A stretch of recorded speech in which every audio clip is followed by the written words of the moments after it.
वाढते. पण पाण्यावरती वाढते म्हणताना बेड तयार करताना ताडपत्री सर्व अंतरायची. हे बांधकाम केलेलं नाही, फक्त आम्ही चिरा उभा केलेला आहे. त्याच्यावर ताडपत्री अंतरून घेतले. ताडपत्री अंतरून घेताना खालच्या बाजूला गवत किंवा पेंढा टाकून घ्यायचा, जेणेकरून पाण्याच्या वजनात ताडपत्री फाटणार नाही आणि जे पाणी आहे ते ड्रेन आउट होऊन जाणार नाही. त्याच्यानंतर एक साधारणपणे 2 इंचाचा मातीचा थर दिलेला आहे. मातीचा थर देताना सुद्धा त्याच्यात दगड किंवा मातीचे मोठी डिकोड राहतील असं न बघता मऊ मातीचा थर दिलेला आहे. त्याच्यावर सिंगल सुपर फॉस्फेटचा एक हे दिलेला आहे, हात दिलेला आहे आणि पूर्ण पाणी भरून त्याच्यावर ही वनस्पती वरती सोडलेली आहे. तर ह्या वनस्पतीचा फायदा म्हणाल तर पहिला फायदा म्हणजे ज्यांच्याकडे दुभती जनावरं आहेत तर दूध वाढण्यासाठी ह्या वनस्पतीचा फायदा होतो.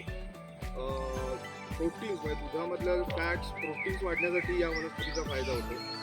त्याचबरोबर तुमची जी झाडं आहेत तर झाडांना तुम्ही डायरेक्ट काढून खत म्हणून घालू शकता.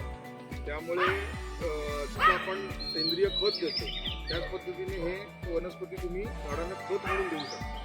तर ही वनस्पती अशी आहे की ह्याला वेगळी कुठली ट्रीटमेंट द्यायला लागते असं नाही. साधारण 15 दिवसानंतर तुम्ही एकदा सिंगल सुपर फॉस्फेट दिलं तरी चालतं. किंवा जर तुमच्याकडे गोबर गॅस असेल तर कुठल्याही प्रकारचं रासायनिक खत न देता फक्त गोबर गॅसच्या स्लरीवरती सुद्धा हे वनस्पती वाढते. आणि ही वनस्पती तुम्ही जेवढी काढाल त्यातनं सेपरेट काढाल त्या स्पीडने ती अजून वाढत जाते. सगळ्यात महत्त्वाची गोष्ट म्हणजे ह्या वनस्पतीचं असं आहे की ही वनस्पती तुम्हाला दररोज काढावीच लागते. एकदा का हा पॉन्ड भरल्यानंतर दररोज काढायला लागते.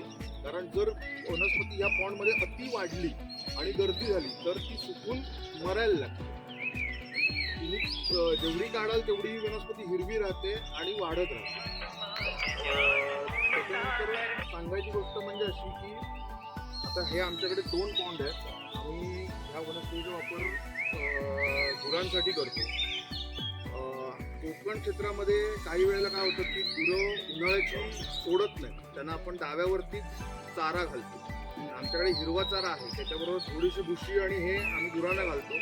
त्यामुळे जी गुरं अंग सोडतात किंवा अशक्तपणा येतो गुरांना, सांधे धरतात, त्याचा कुठलाही ह्या आजारांचा कुठलाही इफेक्ट आम्हाला गेल्या 2 वर्षात जाणवलेला नाही. हा सगळ्यात मोठा या वनस्पतीचा फायदा आलेला आहे आणि हळूहळू हे आम्हाला वाढवायचे आहे. त्यासाठी आमचे प्रयत्न चालू आहे.